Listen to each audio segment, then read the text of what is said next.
காதல்ங்கிறது 2 பக்கமே வரணும். சிலர் என்ன பண்ணுவான்னா, அந்த பிள்ளை காதலிக்குதா அல்லது நான் அந்த பிள்ளைக்கு பிடிச்சிருக்கா அதெல்லாம் எனக்கு தெரியாது. நான் உன்னைய காதலிக்கிறேன் அப்படின்னு சொல்லி முரட்டுத்தனமா இறங்கி அதனால நிறைய சேதங்கள்லாம் வந்துருது, உயிர் சேதம் கூட வருது. இந்த ஒருதலை காதல் பஞ்சாயத்து வந்து யாருக்கு வரும்? அதாவது நம்ம எந்த தப்பும் பண்ணலன்னா கூட நம்மளை நோக்கி வர்றது என்ன செய்யறது அப்படின்ற மாதிரி ஒரு இது இருக்கு இல்லையா?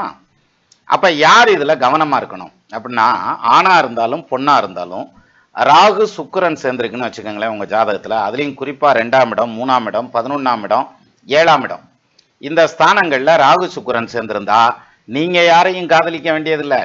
சும்மா சாதாரணமா பழகுனாலே போதும், நான் வந்து உசிரியே வச்சிருக்கேன்னு கிளம்பிடுவாங்க. அது பொண்ணா இருந்தாலும் ஆணா இருந்தாலும் அவங்க ஜாதகத்துல இந்த பஞ்சாயத்து வரும். அப்ப என்ன பண்ணணும் அப்படின்னா, யாருகிட்ட பழகினாலும் ஃப்ரெண்ட்ஸா இருக்கட்டும், ரிலேட்டிவா இருக்கட்டும், அல்லது இந்த மாதிரி நண்பர்கள்ட்ட வந்து நெருங்கி பழகிறதுங்கிறத பண்ணக்கூடாது. எப்பயுமே ஒரு டிஸ்டன்ஸ் கீப் அப் பண்ணணும். ஒரு சின்ன இடைவெளி இருந்ததுன்னா எப்ப வேணாலும் அந்த இடைவெளியை பெருசாக்கிக்கலாம்.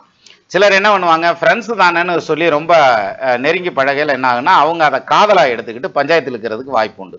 ஸோ இந்த மாதிரி ஜாதகங்கள் இருக்கிறவங்க பழக்க வழக்கத்தில் எச்சரிக்கையா இருக்கணும்.